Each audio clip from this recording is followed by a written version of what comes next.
On aika laittaa viimeiset sorat ränniin ja käydä pohjakallio läpi. Tästä Samolimellä. Joo, no tuossa kun tuo pohjakallio tuli esiin, niin käytetään vähän tuota piiperilläkin haistellaan se, kun siitä nyt vähän karkeampaa tuli sen koko luokan hippua silloin eilen. Niin ei tuonne kallioon jää mitään yllätyksiä sen verran pyyhkästä. Rännihän on tänään pakko siirtää, kun heitetään tuo kasa vielä läpi tuosta.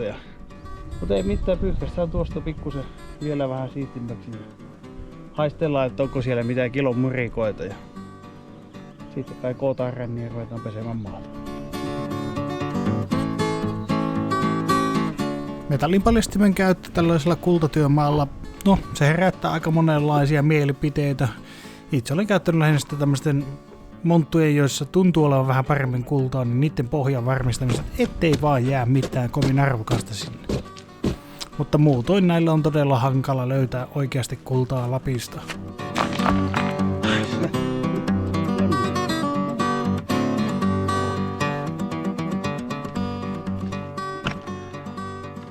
Kommentit.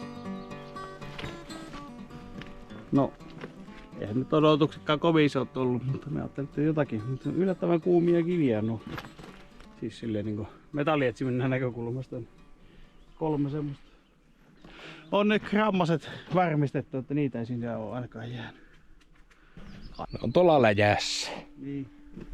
No, Tosi mukava tässä noin. Niin tuonne monttuun Ei kohta Samuli sanoo, että hän ei montulle kävele, että kantaa semmosen latinko samaa olkapäille. Karhun nahkalla vuorottu se sinne maltaikkuun. No niin, kaivakaa saata. Piru, ne on lukenut minun ajatukset.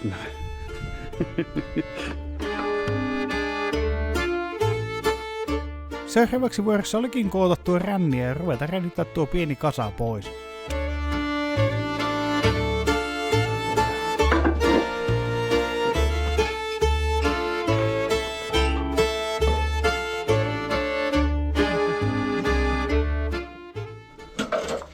Ränniähän tosiaan siirrettiin sen takia, koska se meinasi olla tuon kaivuumontun päällä jo vähän, niin sitä pikkusen siinä enterrailtiin ja siirreltiin vähän toiseen kohtaan, että saadaan maat parempaan paikkaan. Ja sitten ei ollut mitään muuta kuin ruveta taas rännittämään.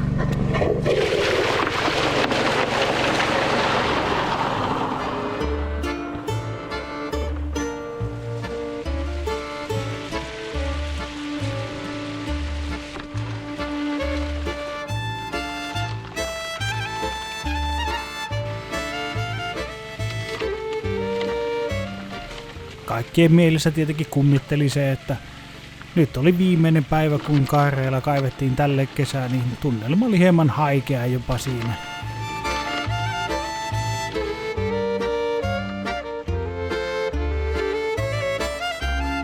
Ja niin se lopulta koitti se hetki, kun viimeinenkin lapiollinen sora oli laitettu ränniin ja viimeiset mujut ajettiin vielä sinne perään.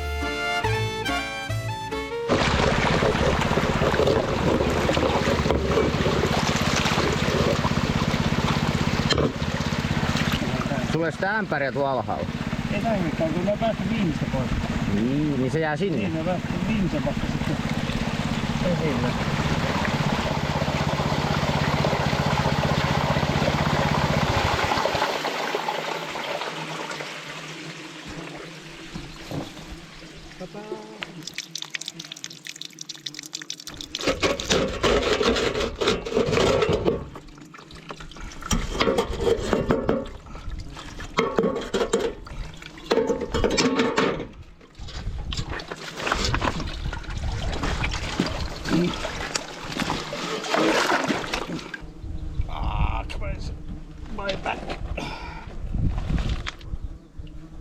Löytyykö sieltä jotakin? Jansson otti vielä sellaisen viimeisen koevaskauksen sieltä Kvartsemäen Montoreunalta ihan tulevaisuuden suunnitelmia varten.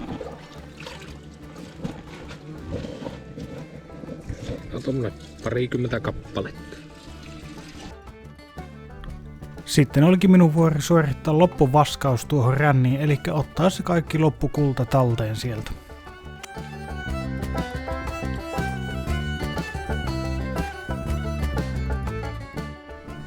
No niin, eli tässä olisi tuo pikku rännityksen tulos, niin kyllähän siellä tuommoista on tilkettä, että kummin se näkyy paremmaksi varjossa vai?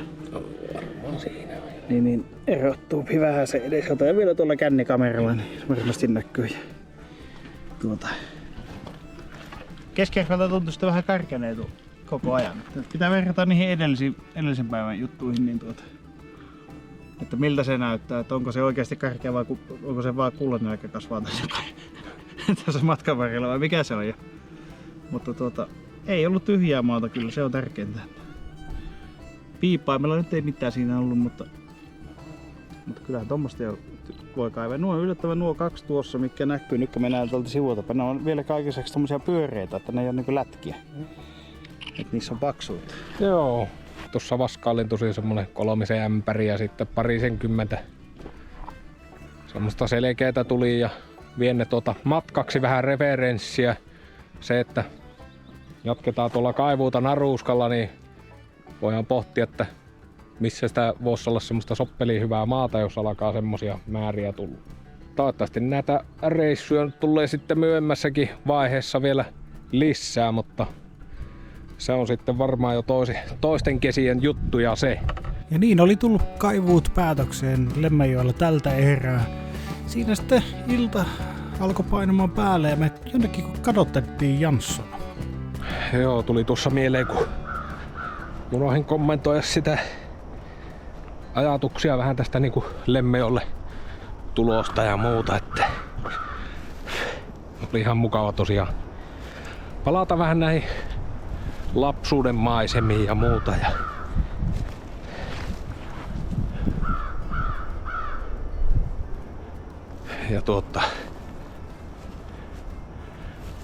silleen niinku aika lämmin olo sitten tulee aina tänne näihin Kairoihin kuitenkin, mitä lapsuessa ja ehkä enemmän sitten nuorempana. Lopeta nyt, saatana! Joo. Kumma korppi tossa pyörii ja huutaa. Ei. Nyt kyllä jumalauta saatana lähet perkele siitä.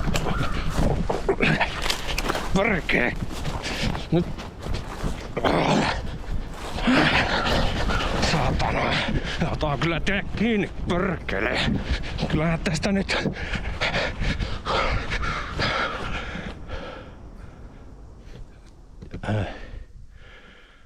Kyllä tässä meinaakin vähän kuntoa loppua, mitä peri.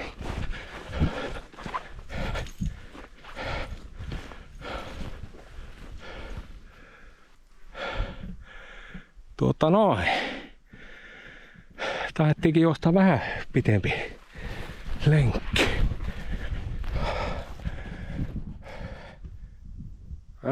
No, ei kai se auto. Kultajätkä Janssoni kiittää ja kuittaa tältä osin, että tilas kanava ja paina peukkua. Ja sitten niitä hypejä, jos niitä nyt on olemassa vielä tässä kohtaa, niin thanks ja bye. Thanks bye.